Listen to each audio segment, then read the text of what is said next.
नमस्कार। उत्तर प्रदेश की खबरों में आपका स्वागत है। आपके साथ मैं हूं आस्था। रुक करते हैं खबरों का। यूपी के औरैया में जीर्णोद्धार के बाद शुभारंभ करने इटावा जिला सहकारी बैंक अध्यक्ष आदित्य यादव और मुख्य अतिथि राष्ट्रीय महासचिव शिवपाल यादव पहुंचे। इस दौरान बैंक का फीता काटकर शुभारंभ किया गया। प्रेस वार्ता में सपा के राष्ट्रीय महासचिव ने कहा कि विपक्ष एकत्रित होकर भारतीय जनता पार्टी को हराने का काम करेगा। शहर के यमुना रोड पर स्थित इटावा जिला सहकारी बैंक के जीर्णोद्धार करने के बाद कार्यक्रम के मुख्य अतिथि और समाजवादी पार्टी के राष्ट्रीय महासचिव शिवपाल यादव ने प्रेस कॉन्फ्रेंस की। इस दौरान उन्होंने भारतीय जनता पार्टी सरकार पर जमकर निशाना साधा। उन्होंने कहा कि बीजेपी सरकार ने किसी भी वर्ग के लिए कोई भी काम नहीं किया है। वहीं बिजली संकट को लेकर कहा कि 6 साल में सरकार ने बिजली को लेकर कोई भी काम नहीं करवाया। अखिलेश यादव की सरकार में जो भी काम कराए गए थे वो भी नहीं बीजेपी चलवा पाई। एक सवाल के जवाब में उन्होंने कहा कि आगामी लोकसभा चुनाव के लिए समाजवादी पार्टी ने पूरी रणनीति बना ली है और उत्तर प्रदेश की सभी सीटों पर कार्यक्रम आयोजित कर बीजेपी को हराए जाने का काम किया जाएगा। उन्होंने कहा कि देश के सभी विपक्षी दल एक हो गए हैं और वो लोकसभा चुनाव में बीजेपी को हराने का काम करेंगे। उन्होंने ये भी कहा है कि प्रदेश में पूरी तरह से भ्रष्टाचार व्याप्त है, महंगाई चरम पर है, सीमा पर पहुंच चुकी है, स्वास्थ्य सेवाएं बदहाल हैं। उन्होंने कहा प्रदेश में लॉ एंड ऑर्डर बिल्कुल भी खत्म हो गया है, अपराधों की बाढ़ आ गई है। अपराध मुक्त समाज स्थापित करने का बीजेपी का वादा पूरी तरह से खोखला साबित हुआ है।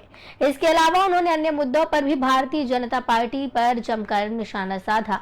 कार्यक्रम की अध्यक्षता इटावा सहकारी बैंक के अध्यक्ष आदित्य यादव ने की और जबकि विशिष्ट अतिथि के रूप में विश्वनाथ सेंगर मौजूद रहे।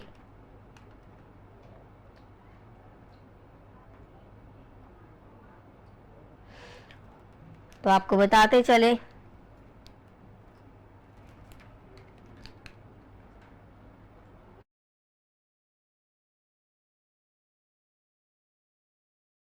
बैंक की औरैया की मुख्य शाखा है, तो इसका जीर्णोद्धार हुआ है। तो जीर्णोद्धार पर सब लोग उपस्थित हैं। तो उपस्थित होकर के बातचीतें हो रही हैं।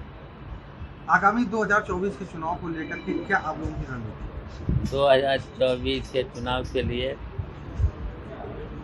हम संगठन को मजबूत कर रहे हैं। पूरे उत्तर प्रदेश के 75 जिलों का संगठन मजबूत करके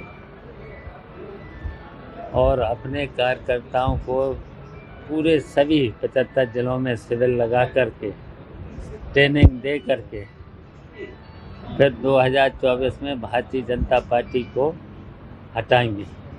और भारतीय जनता पार्टी को हटाने के लिए पूरे देश के जितने भी सेकुलर पार्टियां हैं और पूरा विपक्ष इकट्ठा होकर के भारतीय जनता पार्टी को हटाने का। बाराबंकी रेलवे स्टेशन पर पुलिस महानिदेशक रेलवे पहुंचे हैं। उन्होंने पुलिस कर्मियों के साथ समीक्षा बैठक की, साथ ही जीआरपी थाने के कामों और कागजातों की उन्होंने जानकारी ली। उन्होंने अधिकारियों को भी दिशा निर्देश दिए। अपर पुलिस महानिदेशक रेलवे जय नारायण अचानक बाराबंकी रेलवे स्टेशन पर पहुंच गए। यहाँ उन्होंने जीआरपी थाने का निरीक्षण किया और पुलिस कर्मियों के साथ समीक्षा बैठक की। बैठक में उन्होंने जीआरपी थाने के कामों और कागजातों की जानकारी ली। इस दौरान उन्होंने अभिलेखों और शास्त्रागार का हाल जाना। उन्होंने कहा कि जीआरपी के कर्मचारियों को बहुत जल्द उनके अपने जनपद में तैनाती दी जाएगी, जिससे वो जीआरपी में योगदान के साथ ही अपने परिवार की जिम्मेदारी भी निभा सके। एडीजी रेलवे जय नारायण सिंह ने कहा कि रेल अफसरों और रेलवे सुरक्षा बल के साथ बैठक करके विभागीय समन्वय बढ़ाने पर जोर देने के निर्देश दिए गए हैं। उन्होंने अधिकारियों को निर्देश देते हुए कहा कि रेल यात्रियों की सुरक्षा में किसी तरह की कोई चूक और लापरवाही नहीं होनी चाहिए।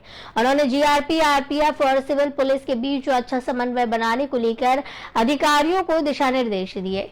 इसके अलावा ट्रेनों में स्कॉट की व्यवस्था और मजबूत कैसे की जाए, इसको लेकर चर्चा की गई। एडीजी ने बताया कि इसे लेकर आईजी के नेतृत्व में एक कमेटी भी बनाई गई है। इस संबंध में जल्द ही बड़े कदम उठाए जाएंगे। तो आपको बता दें कि पुलिस कर्मियों के साथ समीक्षा बैठक की गई है। रेलवे स्टेशन पर पुलिस महानिदेशक रेलवे पहुंचे। जीआरपी थाने के कामों और कागजातों की उन्होंने जानकारी ली।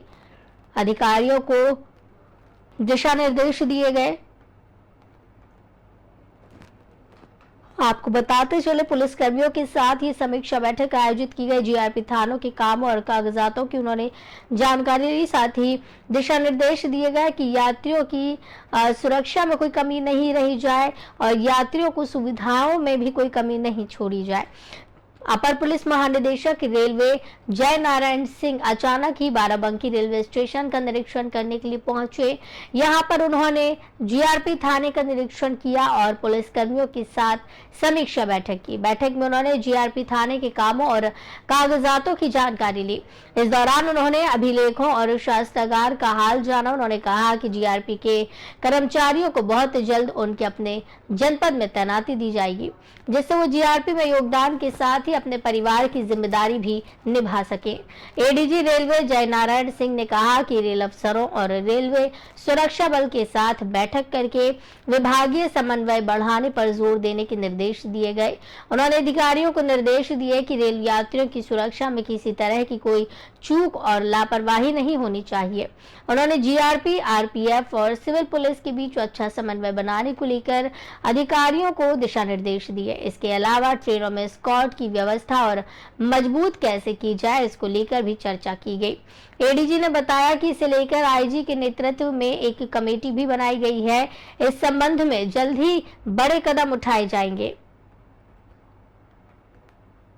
तो आपको बताते चले कि पुलिस कर्मियों के साथ समीक्षा बैठक की गई है। जीआरपी थाने के कामों और कागजातों की भी जानकारी ली गई। रेलवे स्टेशन पुलिस महानिदेशक पहुंचे। अधिकारियों को दिशा निर्देश दिए हैं। यात्रियों को किसी भी प्रकार की असुविधा का सामना न करना पड़े, इसका भी ध्यान रखने की बात कही गई है।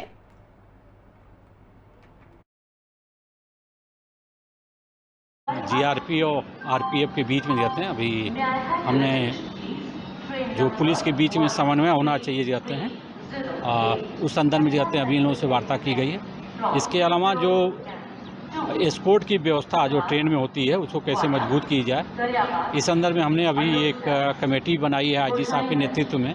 और हमारा ये प्रयास होगा कि जो हमारी ट्रेनें हैं जो जगह जगह पर जाते हैं एस्कॉर्ट बदल जाता है, तो वो अपने स्टार्टिंग पॉइंट और एंडिंग पॉइंट पर हमारी एस्कॉर्ट की व्यवस्था सुनिश्चित हो। और इस तरह का और प्रभावी एस्कॉर्ट सिस्टम के लिए जो है हम प्रयासरत हैं। जीआरपी और आरपीएफ के बीच में जाते हैं। अभी हमने जो पुलिस के बीच में समन्वय होना चाहिए जाते हैं, उस संदर्भ में जाते हैं। अभी इन लोगों से वार्ता की गई है। इसके अलावा जो एस्कॉर्ट की व्यवस्था जो ट्रेन में होती है उसको कैसे मजबूत की जाए, इस संदर्भ अमरोहा का मामला है जहां पंचायत में जमकर लाठी डंडे चले हैं। मारपीट में 5 लोग गंभीर रूप से घायल हो गए हैं। विवाहिता के साथ मारपीट के मामले को लेकर पंचायत आयोजित की गई थी। इसी दौरान विवाहिता के परिजनों को ससुराल वालों ने जमकर पीटा है। सारे मामले में पुलिस ने मुकदमा दर्ज कर लिया है। डिंडोली कोतवाली क्षेत्र के ब्राह्मणों की मंडियों में ये पूरा मामला देखने को मिला।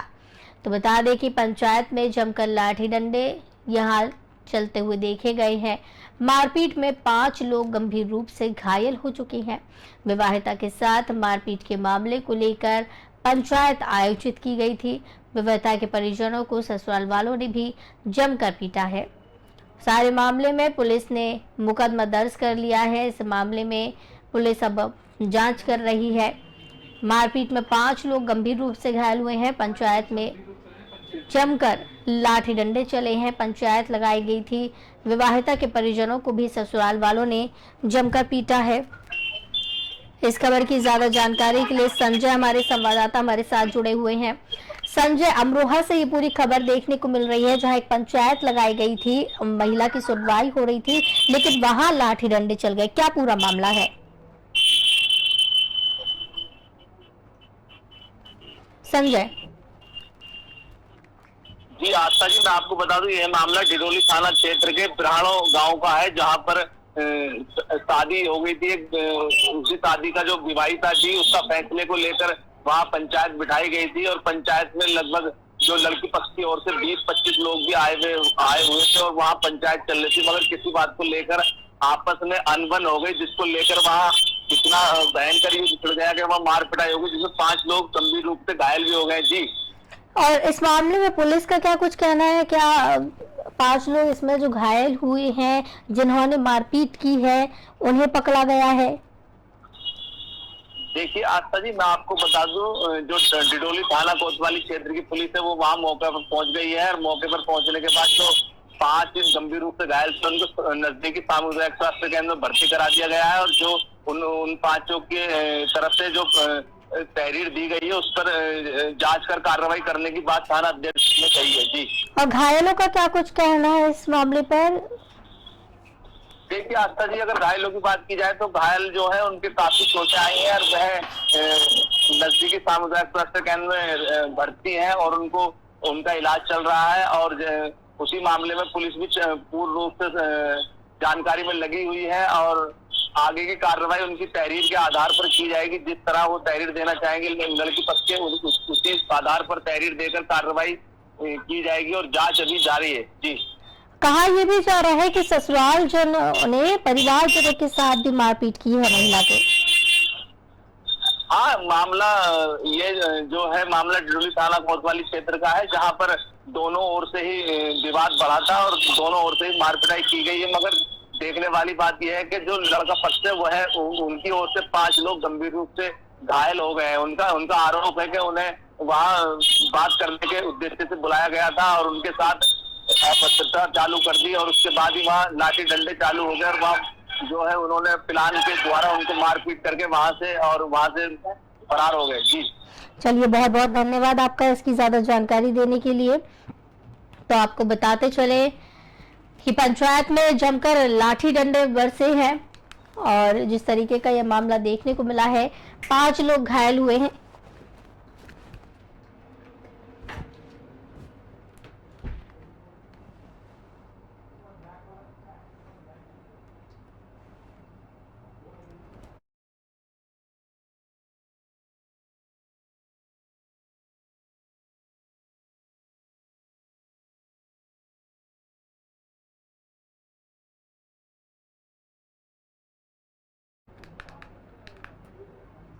फतेहपुर में अत्याचार और अपराधों के प्रति प्रशासन काफी गंभीर नजर आ रहा है। सभी थाना क्षेत्रों में अभियान चलाया गया। 15 दिनों तक ये अभियान चलाया गया है। 2 दर्जन से अधिक आरोपियों को इस दौरान गिरफ्तार किया गया। आपको बता दें कि लोगों को जागरूक करने का काम भी प्रशासन कर रहा है। फतेहपुर में महिलाओं पर हो रहे अत्याचार और अपराधों के प्रति गंभीरता दिखाते हुए एसपी के निर्देश पर जिले के सभी थाना क्षेत्रों में अभियान चलाया गया। अभियान के तहत दुष्कर्म और अपहरण सहित अन्य जघन्य अपराधों के 2 दर्जन से अधिक आरोपियों को पुलिस ने गिरफ्तार कर जेल भेज दिया। एसपी राजेश कुमार सिंह ने बताया कि महिला मिशन शक्ति अभियान के तहत चलाए जा रहे अभियान में महिलाओं के साथ हुए अपराधों के 25 आरोपियों को विभिन्न थाना क्षेत्रों से गिरफ्तार किया गया। महिला को सशक्त, स्वावलंबी और जागरूक करने के लिए मिशन शक्ति के तहत 15 दिवसीय विशेष अभियान चलाया गया। इस दौरान विभिन्न थाना क्षेत्रों से महिलाओं के साथ हुए अपराधों में दहेज हत्या के 2, बलात्कार के 3, गाली गलौज के 9, महिला उत्पीड़न से संबंधित 5, अपहरण का 1 और डीपी एक्ट से संबंधित 5, कुल 25 अभियुक्तों को गिरफ्तार किया गया, जिन पर विभिन्न धाराओं में कार्रवाई करते हुए न्यायालय के सामने पेश किया गया।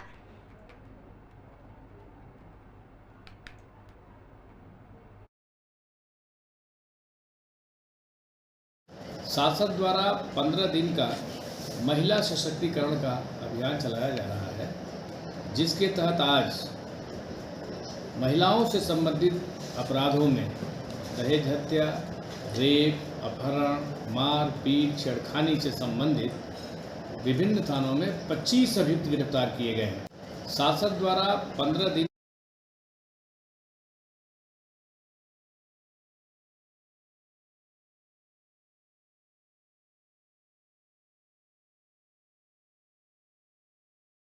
कि अपराध और अत्याचार के प्रति गंभीर प्रशासन नजर आ रहा है। लोगों को जागरूक करने का काम प्रशासन की तरफ से किया जा रहा है और महिलाओं के साथ हुए अपराध के मामले में लगभग 25 अभियुक्तों को गिरफ्तार इस दौरान किया गया।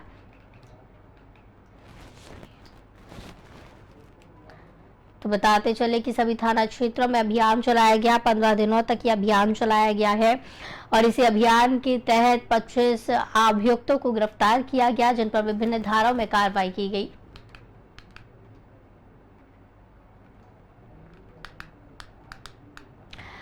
तो संभल में सड़क दुर्घटना में एक ग्रामीण की मौके पर मौत हो गई, दूसरा साथी गंभीर रूप से घायल है। सरकारी अस्पताल में घायल का इलाज चल रहा है। बताया जा रहा है कि भागवत कथा में शामिल होने के लिए दोनों युवक जा रहे थे। सड़क दुर्घटना में इसी दौरान एक ग्रामीण की मौके पर ही मौत हो गई और दूसरा गंभीर रूप से घायल है, जिसमें राहगीरों ने सरकारी अस्पताल में घायल को भर्ती कराया। वहीं आपको बता दें कि इलाज के दौरान रेफर भी घायल को कर दिया गया है। मृतक का पंचनामा भरकर पोस्टमार्टम के लिए भेज दिया है। कहा जा रहा है कि भागवत कथा में शामिल होने के लिए दोनों ग्रामीण जा रहे थे और तेज रफ्तार के कहर से एक की मौत हो गई। बहजोई इलाके के संभल बहजोई बाईपास स्थित जय सिंह बेहटा के मंदिर के पास सड़क दुर्घटना में एक ग्रामीण की मौत हुई है और दूसरा साथी गंभीर रूप से घायल हो गया है। बताया जाता है कि हाईवे के किनारे स्थित मंदिर पर भागवत कथा चल रही थी। भागवत कथा सुनने के लिए जय सिंह बेहटा के रहने वाले लायक सिंह और राधेश्याम अपनी बाइक से जा रहे थे। तभी संभल बहजोई रोड पर जैसे ही दोनों पहुंचे, तभी संभल की ओर से आ रही तेज रफ्तार कार ने बाइक सवार में जोरदार टक्कर मार दी। टक्कर इतनी भयानक थी कि आसपास के लोग सुनकर दौड़ पड़े। सूचना मिलते ही मौके पर पहुंची पुलिस ने दोनों घायलों को सरकारी अस्पताल बहजोई में भर्ती करवाया, जहां पर लायक सिंह की मौत हो गई और दूसरा साथी गंभीर रूप से घायल हो गया, जो कि इलाज के दौरान उसे हायर सेंटर रेफर किया गया। इसमें अमोल साहब ने बताया है कि बेटा जल्दी के पास घटना हुई थी जिसमें 2 लोग घायल हुए थे, एक लायक सिंह और राधेश्याम। इनको प्राथमिक उपचार के बाद मुरादाबाद रेफर कर दिया गया। बाद में लायक सिंह की मृत्यु हो गई। शाहजहांपुर में एक वीडियो वायरल हुआ है, जहां 110 की स्पीड में ट्रेन चल रही थी। इसी दौरान इस ट्रेन से युवक गिर गया। 100 मीटर तक प्लेटफॉर्म पर फिसलता हुआ युवक चलता गया।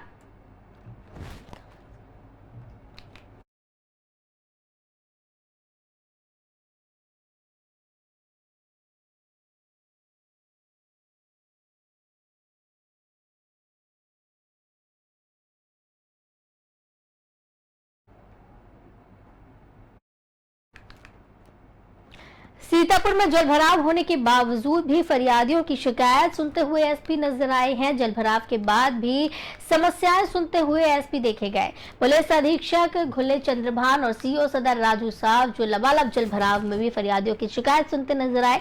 हालांकि जिलाधिकारी अरोध सिंह एक सप्ताह पहले बैठक कर नगर पालिका के अधिकारियों को निर्देश दे चुके थे कि कहीं भी जलभराव ना हो पाए। इसके लिए नगर पालिका दिन रात काम कर रही थी। जेसीबी भी चलवाई गई, नाले भी साफ करवाए गए, लेकिन 1 घंटे की बारिश ने सब कुछ तहस नहस कर दिया। जिला सीतापुर हैरत की बात तब हुई जब जिलाधिकारी कार्यालय, मुख्य विकास अधिकारी कार्यालय और रजिस्ट्री ऑफिस, उप जिलाधिकारी कार्यालय सदर पानी से लबालब हो गया।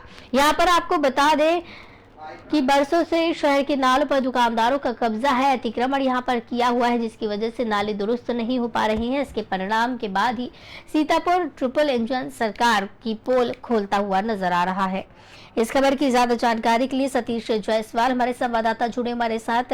सतीश, जिस तरीके की ये खबर सामने आ रही है, जल भराव के बावजूद एसपी शिकायत सुनते हुए देखे गए, लेकिन सबसे बड़ा सवाल ये है कि इतने समय के बाद भी सिर्फ 1 घंटे की बारिश ने पूरी पोल खोल कर रख दी। जी, मैं बताना चाहूंगा सीतापुर में जो कंजेस्टेड एरिया है, तो नाली वगैरह बहुत काफी दिनों से रूंधी हुई है, जबकि इन पे जो है कई बार बुलडोजर भी चला और सफाई भी नहीं पूरी हो पाई। और नए चेयरमैन यहाँ पे अपने हुए नेहा अवस्थी जी, तो वो कई बार दुकान हटाने की भी कोशिश की, मगर जो है कहीं कहीं दुकान हटाई गई, कहीं नहीं हटाई गई, तो इसलिए जो है पूरी तरीके से नाली साफ नहीं हो पाई है। इसलिए जल भराव का अभी देखा जा सकता है कि पुलिस लाइन में और कचहरी में और ये आपके एसपी ऑफिस में हर जगह जल भराव देखा जा सकता है।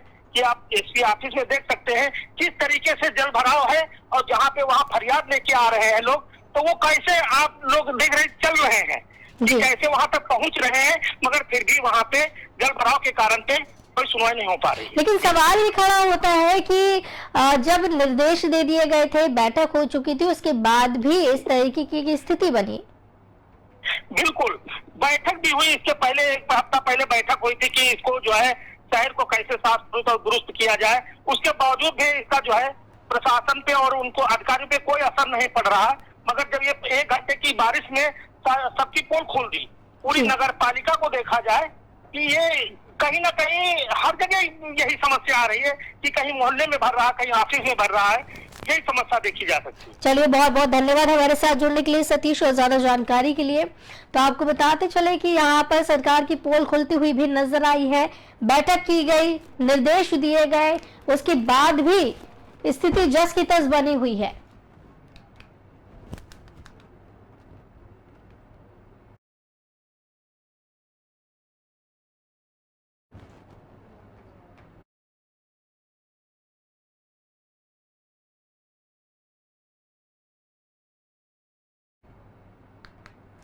कौशाम्बी जिला मुख्यालय में एक फर्नीचर गोदाम में देर रात भीषण आग लग गई। आग लगने से आसपास खड़े 4 पहिया और 2 पहिया वाहन जल गए। बेकाबू आग से निजी अस्पताल की बिल्डिंग को भी काफी नुकसान हुआ है। आग को काबू में करने के लिए दमकल की कई गाड़ियां मौके पर पहुंची। भीषण अग्निकांड को देखने के लिए सड़क पर लोगों का मजमा लग गया। रेस्क्यू ऑपरेशन को देखने के लिए डीएम और एसपी खुद मौके पर पहुंचे और मामले की जानकारी ली। यही सामने गुर्रा वाली तार थी, हमारे सामने 11,000, उसमें शॉर्ट सर्किट हुई। हमारी दुकान के ऊपर तिरपाल लगी हुई थी, उसमें आग पकड़ ली। हमने फायर ब्रिगेड को फोन किया, फायर ब्रिगेड में कोई फोन नहीं उठाया। नगर पंचायत मौजूद अध्यक्ष जो इस समय फौजी जी है, वो यही पेट्रोल पंप के सामने आग लगने समय खड़े थे। उन्होंने फोन लगाया, 1.5 घंटा फोन नहीं उठा किसी का। फिर हमने अपने छोटे भाई को भेजा, छोटा भाई गया फायर ब्रिगेड बुला के लेके आया। उसके बाद लाइट कटी है, फिर फायर ब्रिगेड की गाड़ी आई है। फायर ब्रिगेड में कोई मौजूदा पानी नहीं था, दोबारा वो पानी भरने गई है। पानी भर के आई तो आग बुझाई है, जिसमें मेरे दुकान का पूरा डॉक्यूमेंट, जितना डॉक्यूमेंट था, जितना पूरा पैसा कैश था, जितना था सब जल गया। और जितनी मशीनरी थी हमारे पास लिखित में कम 25 से 30 लाख रुपए की सिर्फ मशीनरी थी। मंचनपुर में यहाँ पर एक जो फर्नीचर की दुकान थी, तो उसमें शॉर्ट सर्किट से या किसी कारण से आग लगी है। और वो आग ना फैले इसके लिए लगातार पुलिस और दमकल की जो हमारी गाड़ियाँ हैं, फायर ब्रिगेड की सभी गाड़ियाँ यहाँ पर उपस्थित हैं और लगातार उसको बुझाने का प्रयास किया जा रहा है। करीब आग पे काबू पा लिया गया है और कुछ ही समय में ये आग पूरी तरह से कंट्रोल हो जाएगा। एक जो दुकान है जो फर्नीचर की थी वो करीब पूरी जल गई है, बट और उसके इधर उधर आग नहीं। ये देखिए, मंझनपुर कस्बे में ओसा रोड पर एक फर्नीचर की दुकान है, जहां अभी कुछ देर पहले शॉर्ट सर्किट से आग लगी है। उसके बगल में एक प्राइवेट हॉस्पिटल की बिल्डिंग है, उसकी भी एक दीवार पर आग फैल रही थी, जिसे समय से काबू कर लिया गया है। हॉस्पिटल में 3 पेशेंट थे, जिन्हें सक्शन निकाल करके उनको हॉस्पिटल भेज दिया गया है। इस समय पूरी तरीके से आग पे कंट्रोल कर लिए हैं और आग के लगने के कारणों का सही जानकारी करके उसमें जो भी विधिक कार्रवाई है वो। तो इस बुलेटिन में फिलहाल इतना ही। मुझे दीजिए इजाजत, नमस्कार।